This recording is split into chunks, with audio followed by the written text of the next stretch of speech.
Hi. So we come to the third video in our series. So today we'll talk about the anatomy and embryology of the spine, spinal cord, whatever is relevant for the exam point of view. We have discussed last time also.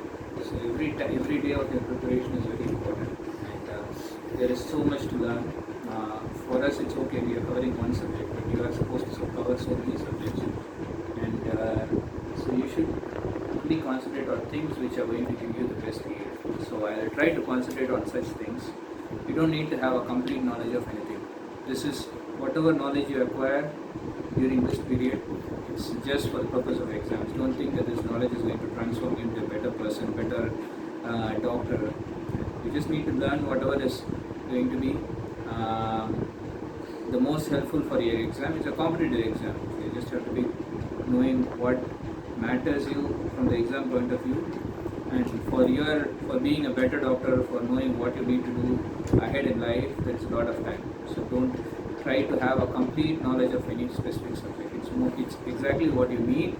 Learn that, remember it, warm it in the exam, and that's all you need to do. Okay, so be goal oriented. So that's how I try to be today. So spinal cord, the most common question that they keep asking is what is the level of the spinal cord at this age, what ends where, at which age, and all that. Okay, so embryologically, so initially the vertebral column and the spinal cord are of the same length until the third month of fetal life. Okay, that you should remember. But as the fetus continues to grow, the spinal cord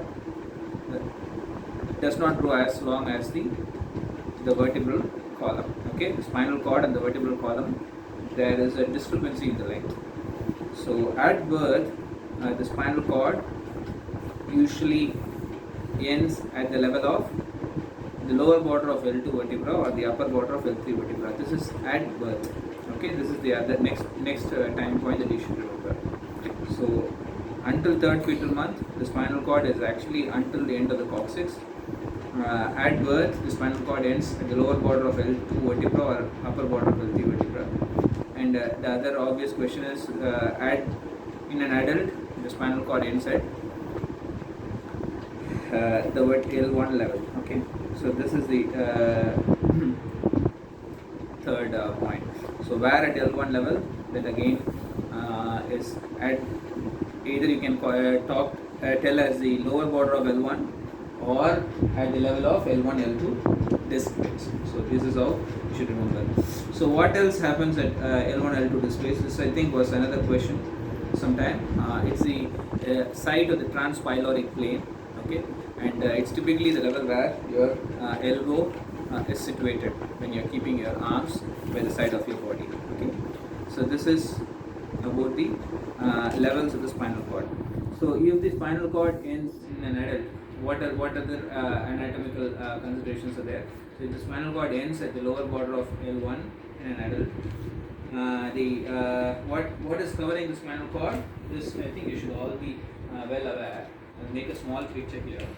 So so there is the spinal cord, and then it ends at the level of I'll show this picture to you.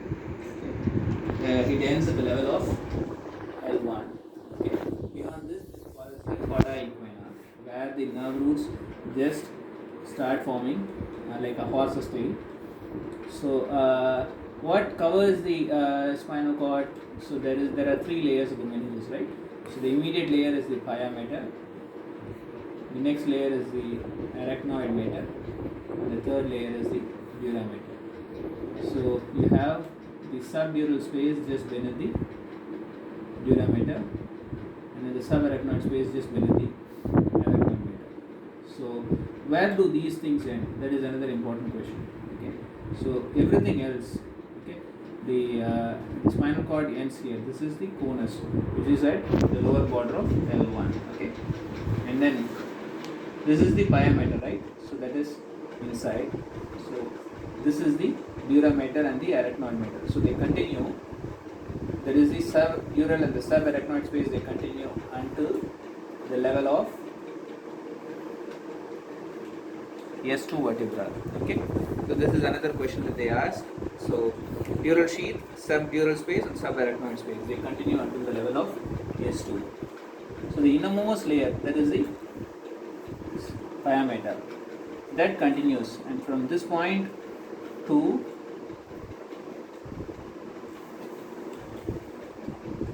the lower border of coccyx or the tip of the coccyx.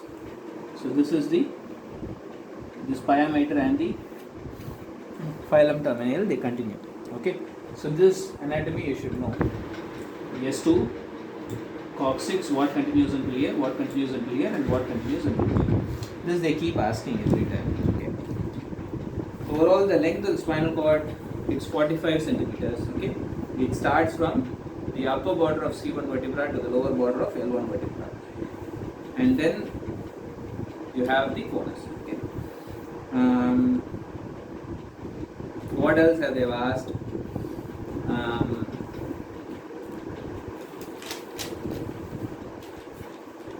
This is with regard to the spinal cord per se, right? So what come out of the spinal cord, that's called the spinal nerves. So they'll ask you how many spinal nerves are there. So there are totally 31 spinal nerves. So how many vertebrae are there in the spinal cord? This you should be knowing, right? So there are 7 cervical vertebrae, okay, and then 12 thoracic vertebrae, 19, 5 lumbar vertebrae, 5 sacral vertebrae, and then 5 coccygeal vertebrae. Okay, so this is the number of vertebrae. In the spinal nerves, you actually have 31. So there are 33 vertebrae and 31 spinal nerves. There are 8 cervical spinal nerves, and not as compared to 7 cervical vertebrae. This you should remember. The number of thoracic vertebrae are the same, 12 and 12. Number of lumbar nerves and the lumbar vertebrae are the same, 5 and 5.